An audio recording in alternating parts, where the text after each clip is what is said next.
Hello friends, good morning. मैं अरविंद कुमार गोस्वामी आज किशोरी देवी शिक्षण प्रशिक्षण संस्थान के यूट्यूब चैनल में आपका स्वागत करता हूं। आज हम पढ़ेंगे भाषा शिक्षण। भाषा शिक्षण क्या है, इसका उद्देश्य क्या है, इसका महत्व क्या है, इसके बारे में हम पहले चर्चा कर चुके हैं। तो इसी से संबंधित हम पहले जैसा कि आपको बताए थे कि जितना पढ़ाया जाएगा उससे ऑब्जेक्टिव क्वेश्चन निकाला जाएगा और उस क्वेश्चन के बारे में आपको बताया जाएगा। ये क्वेश्चन हमारे प्रतियोगी परीक्षाओं के लिए बहुत ही महत्वपूर्ण है। जैसे हम शिक्षण प्रशिक्षण अपना पूरा करते हैं तो उसके बाद विभिन्न प्रतियोगी परीक्षाओं में हमें बैठना होता है, स्टेट लेवल के या सीटेट।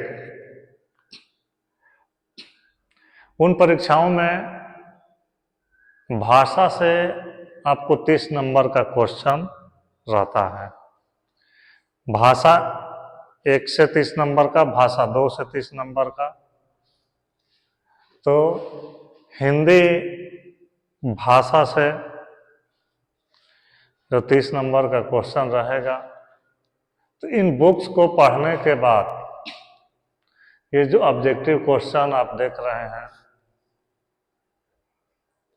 ऐसे ही question CTET, बीटेट, REET, Haryana TET जो भी आता है उसमें इसी से संबंधित क्वेश्चन रहता है। भाषा का उपयोग, महत्व, ये सब हम पढ़ चुके हैं। तो सबसे पहला क्वेश्चन आपके स्क्रीन पे दिख रहा है, भाषा का उद्देश्य क्या है।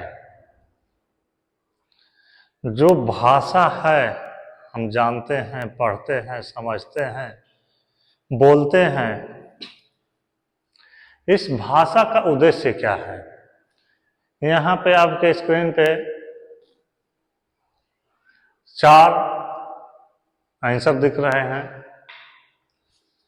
जिनमें है सिर्फ व्यक्तिगत संचार का साधन, व्यापारिक लाभ के लिए एक आधारभूत उपकरण, सामाजिक संवाद का साधन, अंतर्राष्ट्रीय समरसता के लिए एक माध्यम। ये 4 ऑप्शन है। इनमें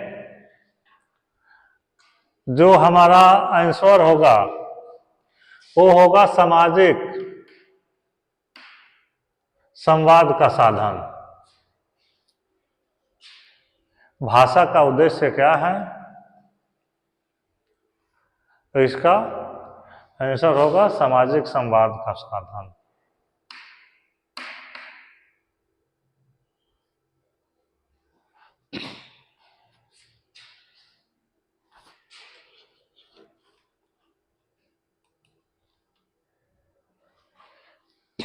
दूसरा क्वेश्चन है, भाषा के उद्देश्य के रूप में कौन सा सटीक नहीं है। भाषा के उद्देश्य के रूपों में कौन सा सटीक नहीं है। यहां पे 4 ऑप्शन दिए गए हैं, संवाद, प्रेरणा, सृजनात्मकता और प्रेरणादायकता। भाषा के उद्देश्य के रूपों में कौन सा सटीक नहीं है। संवाद, हम अपने भाषा में संवाद करेंगे तो वो हमारे लिए कारगर होगा। या सृजनात्मकता, क्रिएटिविटी, ये भी होना चाहिए। प्रेरणादायकता होना चाहिए, लेकिन जो हमारा बी ऑप्शन है प्रेरणा, ये इस क्वेश्चन का आंसर होगा।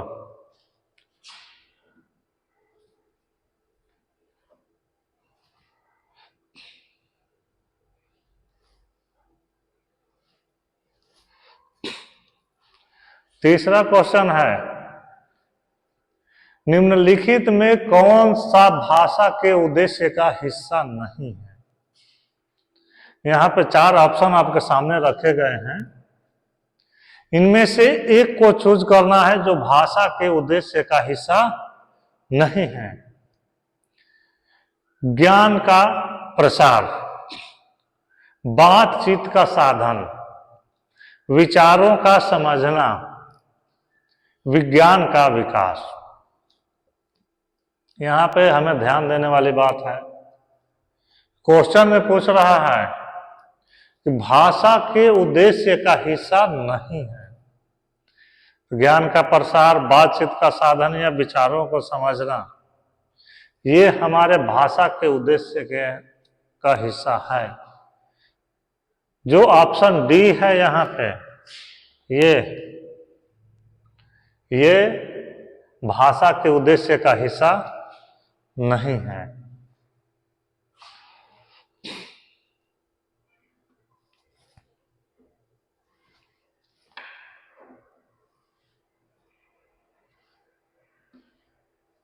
चौथा क्वेश्चन है,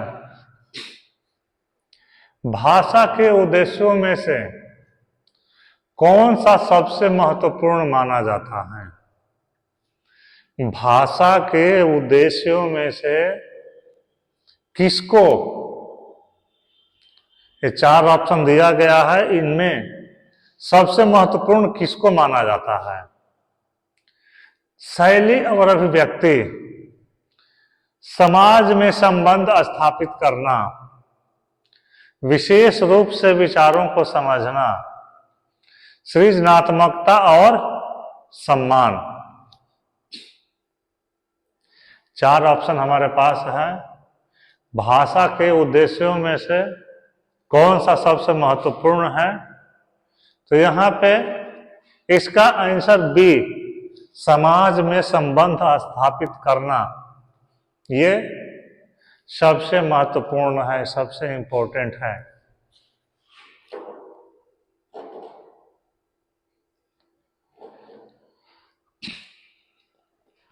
पांचवा क्वेश्चन है, भाषा के उद्देश्य में से एक उद्देश्य है।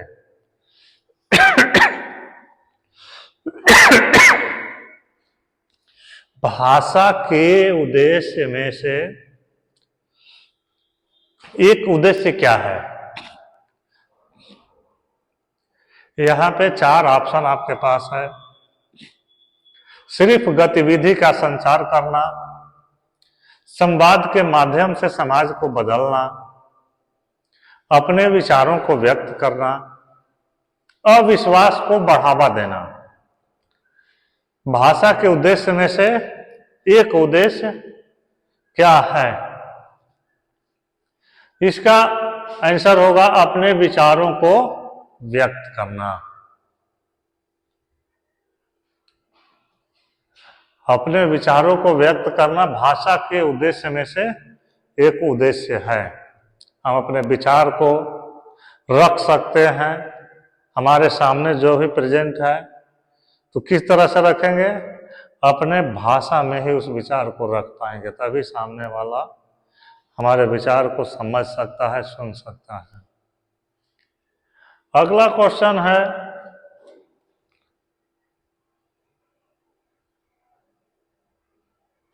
भाषा क्या है? भाषा क्या है? एक समृद्ध समाज का प्रतीक,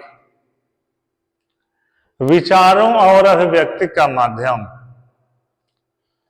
सिर्फ शब्दों का समूह, सिर्फ व्यक्तिगत संचार का साधन। भाषा क्या है? एक समृद्ध समाज का प्रतीक, विचारों और अभिव्यक्ति का माध्यम, सिर्फ शब्दों का समूह, सिर्फ व्यक्तिगत संचार का साधन। तो जैसा कि हम पिछले चैप्टर में जो पढ़े हुए हैं उसके हिसाब से, और हमारा आंसर होगा विचारों और अभिव्यक्ति का माध्यम। अपने विचार और अभिव्यक्ति व्यक्त जो करते हैं हम, उसी का एक माध्यम है भाषा। अगला क्वेश्चन है, निम्नलिखित में भाषा के अविभाज्य घटक कौन है? भाषा के अविभाज्य घटक ध्वनि, अक्षर, शब्द और वाक्य। ये 4 ऑप्शन है हमारे पास, ध्वनि, अक्षर, शब्द और वाक्य। तो इसका आंसर होगा शब्द। शब्द जो है वो भाषा का अविभाज्य घटक है।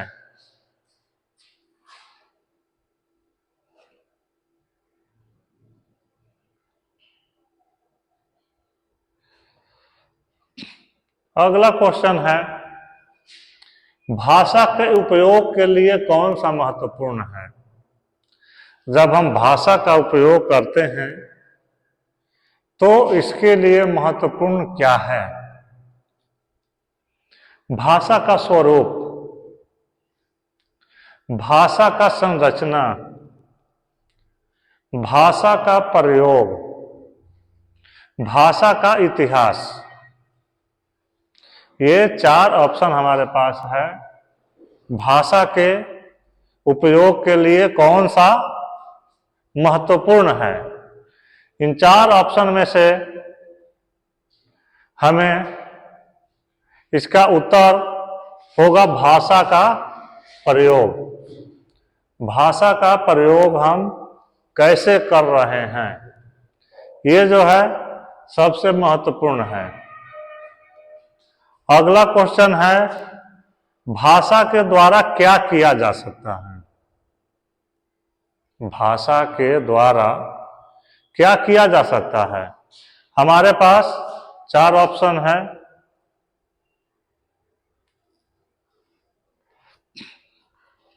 विचारों का व्यक्त करना, सिर्फ गतिविधि का संचार, सिर्फ व्यक्तिगत संचार का साधन, या सिर्फ अनुवाद करना। भाषा के द्वारा हम क्या कर सकते हैं, क्या किया जा सकता है? तो ये 4 ऑप्शन में हमारा जो सही आंसर है विचारों का व्यक्त करना। भाषा के द्वारा हम अपने विचार को व्यक्त कर सकते हैं। अगला क्वेश्चन है, भाषा के द्वारा क्या संवेदनाएं प्रकट की जा सकती है? मनुष्य के अंदर संवेदना होती है। खुशी के समय अलग संवेदना व्यक्त करता है, दुख के समय अलग संवेदना व्यक्त करता है। तो विभिन्न समय पे अलग अलग संवेदनाएं व्यक्त करता है। तो इसमें हमारे पास 4 ऑप्शन हैं। केवल खुशी और उत्साह, सिर्फ गुस्सा और आक्रोश, विभिन्न भावनाएं और भावनाओं, सिर्फ उत्सुकता और आनंद। तो यहां पे इसका सही आंसर क्या होगा? केवल खुशी और उत्साह ही नहीं व्यक्त कर सकता है, गुस्सा और आक्रोश ही नहीं व्यक्त कर सकता है, दोनों कर सकता है। सिर्फ उत्सुकता और आनंद नहीं कर सकता है। तो इसका सही आंसर होगा विभिन्न भावनाएं और भावनाओं को वह भाषा के द्वारा अपनी संवेदनाएं प्रकट कर सकता है।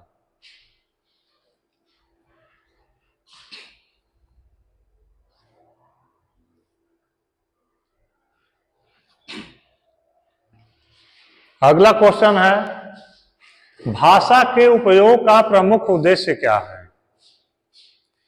भाषा के उपयोग हम जो कर रहे हैं उसका प्रमुख उद्देश्य क्या है? तो इसके 4 ऑप्शन आपके पास हैं। सिर्फ व्यक्तिगत संचार का साधन, समाज में संबंध स्थापित करना, केवल अनुवाद करना, केवल शब्दों का समूह। ये 4 ऑप्शन हमारे पास है। भाषा के उपयोग का प्रमुख उद्देश्य क्या है? तो इसका सही आंसर होगा समाज में संबंध स्थापित करना। अगला क्वेश्चन है, भाषा के उपयोग के लाभ में से निम्नलिखित में से सही क्या है? क्वेश्चन हमारा क्या है?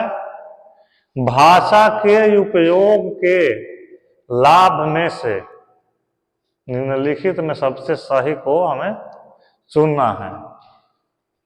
भाषा विकास के लिए महत्वपूर्ण है, व्यक्तित्व के विकास में मदद करती है, विचारों का व्यक्तित्व में अभिव्यक्ति करती है।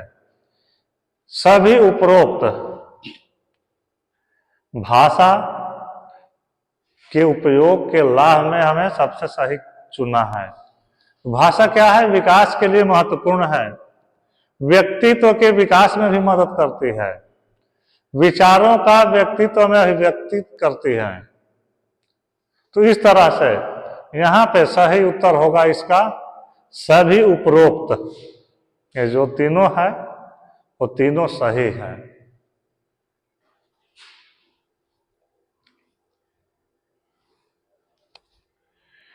भाषा का महत्व क्या है? अगला क्वेश्चन है, भाषा का महत्व क्या है? व्यक्तित्व का प्रकाशन, सिर्फ एक गतिविधि का साधन, केवल अनुवाद का माध्यम, या व्यापारिक लाभ के लिए एक उपकरण। तो भाषा का महत्व, इसका सही उत्तर होगा व्यक्तित्व का प्रकाशन। सिर्फ एक गतिविधि का साधन नहीं है, या अनुवाद का माध्यम नहीं है, या हमारे व्यापारिक लाभ के लिए एक उपकरण नहीं है। ये भाषा का महत्व है व्यक्तित्व का प्रकाशन। भाषा के उपयोग के लाभों में से निम्नलिखित में से कौन सा सही है? भाषा के उपयोग के लाभों में से निम्नलिखित में से कौन सा सही है? 4 ऑप्शन हमारे पास है। सिर्फ अभिव्यक्ति का साधन, समाज में संबंधों को मजबूत करना, सिर्फ विज्ञान के लिए या सिर्फ नाटकों के लिए। तो इसका सही उत्तर होगा समाज में संबंधों को मजबूत करना। भाषा के उपयोग के लाभ में से सबसे सही है समाज में संबंधों को मजबूत करना।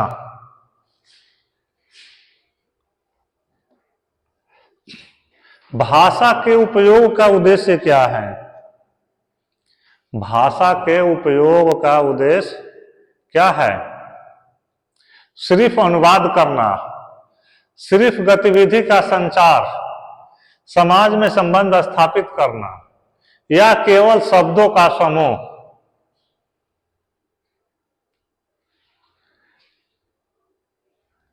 भाषा के उपयोग का उद्देश्य यहां पे हमें पूछ रहा है, तो इसका सही उत्तर होगा समाज में संबंध स्थापित करना। अगला क्वेश्चन आपके पास है, मानक भाषा और बोली। इसके बारे में भी हम लोग पढ़े थे। मानक भाषा क्या है, स्टैंडर्ड लैंग्वेज, और बोली क्या है। तो इसका अंतर पूछ रहा है, मानक भाषा और बोली में अंतर क्या है। यहां पे 4 ऑप्शन आपके पास हैं। मानक भाषा केवल सांस्कृतिक संदेशों को भाषा के रूप में माना जाता है, जबकि बोली केवल रोजमर्रा की बातचीत के लिए उपयोगी होती है। मानक भाषा एक विशेष समुदाय के लिए मान्य होती है, जबकि बोली व्यक्तिगत रूप से उपयोग की जाती है। मानक भाषा विभिन्न राज्यों और क्षेत्रों में प्रयोग की जाती है, जबकि बोली एक स्थानीय भाषा होती है। मानक भाषा राष्ट्रीय भाषा के रूप में मानी जाती है, जबकि बोली विशेष समुदाय की सांस्कृतिक भाषा। तो इसका सही आंसर होगा मानक भाषा राष्ट्रीय भाषा के रूप में मानी जाती है, जबकि बोली है वो किसी विशेष समुदाय के विशेष क्षेत्र में बोले जाने वाली भाषा को हम बोली कहते हैं।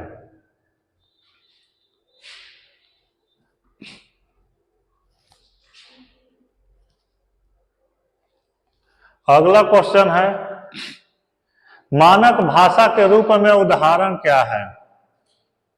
मानक भाषा के रूप में उदाहरण क्या है? हिंदी, उर्दू, बंगाली, मलयालम। तो मानक भाषा के रूप में हिंदी, इसका सही आंसर होगा हिंदी। बाकी सब भाषा है वो मानक भाषा नहीं है। किस अंग्रेजी शब्द का हिंदी मानक भाषा में पर्याय बनाने के लिए निर्धारित नहीं है? कौन सा अंग्रेजी शब्द है इसका हिंदी मानक भाषा में पर्याय बनाने के लिए निर्धारित नहीं है? बेटा, ट्रेन, टेलीविजन, कार। इसका सही आंसर होगा बेटा।